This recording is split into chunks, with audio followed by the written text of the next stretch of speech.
आपको बता दें, यह वही ज्योतिबाराव फुले है जिन्होंने छुआछूत, भेदभाव, जातिवाद के खिलाफ बड़ा एक संघर्ष किया और बड़ी कुर्बानी दिए। आपको बता दें, इनका जन्म पुणे के सतारा में हुआ था और इन्होंने ही सबसे पहले शिक्षा ग्रहण, अंग्रेज जब जॉर्ज मैकाले यहाँ आए तो अंग्रेज का राज में अंग्रेज बहुजन समाज के लिए, अछूत छूत के लिए गोल्डन एज था। उस समय इन्होंने किसी तरह शिक्षा प्राप्त किया और शिक्षा प्राप्त करने के बाद 12 वर्ष की उम्र में इनका विवाह सावित्रीबाई फुले से होती है। और सावित्रीबाई फुले विवाह में एक अंग्रेज ने इनको एक किताब दिया था। उस किताब में क्या लिखा था, सावित्रीबाई फुले को जानने की बहुत इच्छा थी। वो रोज प्रतिदिन ज्योतिबाराव फुले से कहते थे, इसमें क्या लिखा है हमें बताइए। अंततोगत्वा ज्योतिबाराव फुले ने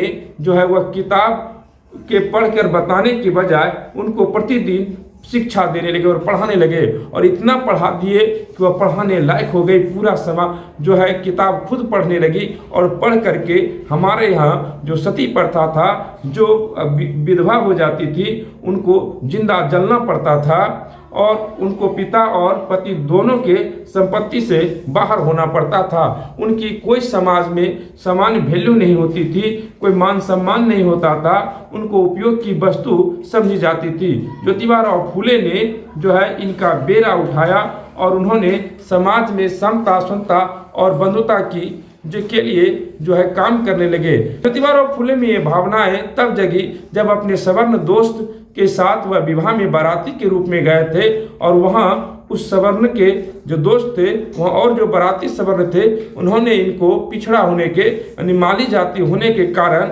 बारात से भगा दिया था। जब वह लौट कर आए तो उन्होंने इस अत्याचार को बर्दाश्त नहीं किया और उन्होंने इसके खिलाफ आंदोलन फूंक दिया। आंदोलन ने समाज को बदलने की ठान ली और सबसे पहले उन्हें अपनी पत्नी को पढ़ाया और उनकी पत्नी को सबसे पहले जो अमेरिकन एक महिला थी, ईसाई की जॉर्ज सिंथिया, उन्होंने शिक्षक होने का प्रमाण दिया और वह सबसे पहले भारत की पहली महिला शिक्षिका बनी। और राष्ट्रपिता महात्मा ज्योतिबाराव फुले ने पहला स्कूल 3 जनवरी 1848 को पुणे के सतारा के भीलवाड़ा में खोल करके इतिहास रच दिया। जब इन्होंने स्कूल खोला और उसमें सबसे पहले राष्ट्रमाता सावित्रीबाई फुले ने पढ़ाने का काम शुरू किया। सवर्णों ने गालियां देते थे, उस पर मिट्टियां फेंकते थे, गोबर फेंकते थे, गंदे फेंकते थे।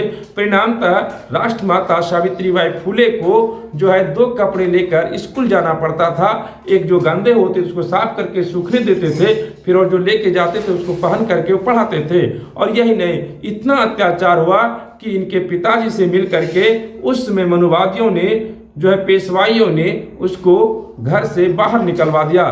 तब फातिमा शेख और उस्मान शेख नामक मुसलमानों ने उसको रहने का आश्रय दिया और उनके साथ मिल करके सामाजिक परिवर्तन में काम करने लगा। और मुस्लिम महिला शिक्षिका के नाम पर इतिहास के पन्नों में फातिमा शेख का भी नाम दर्ज हुआ। मैं बात कर रहा था राष्ट्रपिता ज्योतिबाराव फुले का। और ज्योतिबाराव फुले ने अपने आजीवन विधवा महिलाओं की और यही नहीं, शोषित वंचित समाज जो कि SC ST OBC बाबा साहब के संविधान के अनुसार यानी उस समय के अनुसार 6743 जातियां जो छूत और अछूत हुआ करते थे, उनमें शिक्षा दे करके बराबरी में लाने का काम किया। और यही नहीं, यह काम उन्होंने 1895-96 तक किया। लेकिन प्लेग जब फैल गया था, उस प्लेग में लोगों के बचाने में उनकी मृत्यु हो गई। और ज्योतिबाराव फुले ऐसे नहीं थे, उन्होंने लोगों को कहा था, आप तभी आगे बढ़ सकते हैं जब आपके पास कुछ न कुछ व्यापार हो। उस समय उनको टाटा से भी ज़्यादा उनका व्यापार चलता था, लेकिन अपने सारे संपत्ति उन्होंने समाज को बदलने में लगा दिया,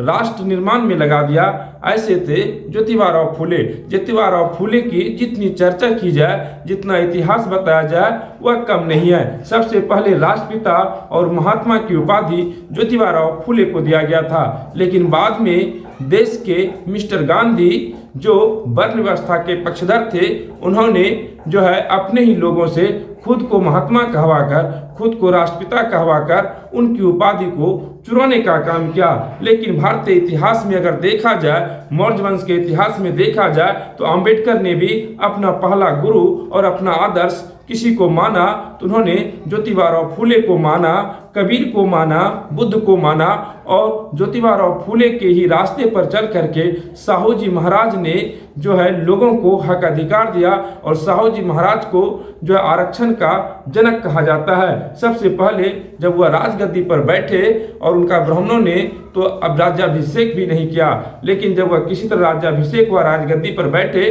तो उन्होंने अपने ही राजदरबार में देखा कि 70 में 68 सवर्ण लोग ही बड़े बड़े पदों पर बैठे हुए हैं, सबको हटाया और 50% वहाँ लोगों को नौकरियां दी। और यही नहीं, उन्होंने अपने छूत अछूत लोगों को दुकान खुलवाया, चाय की दुकान खुलवाया, होटल खुलवाया, और वहाँ जाकर सबसे पहले खुद उन्होंने नाश्ता और चाय पीने का काम किया। इसके खिलाफ में बाल गंगाधर तिलक ने कहा था, ये कुंभी वगैरह क्या संसद में हल चलाएगा। छत्रपति साहू जी महाराज ने कहा था, ये अगर कोल्हापुर के अंदर कहीं मिले उसको राज दरबार में हाजिर करो, क्योंकि जो है साहू जी महाराज बतियाते कम थे, लतियाते ज्यादा थे, और वह जो है ज्योतिबाराव फूले के आदर्श पर चलते थे। और ज्योतिबाराव फूले का इतिहास के पन्नों में सोने के अक्षरों से लिख भी दिया जाए, चांदी से चमका दिया जाए, हीरे से सजा दिया जाए, तो बहुत ही कम होगा। जुड़े रहने के लिए शुक्रिया।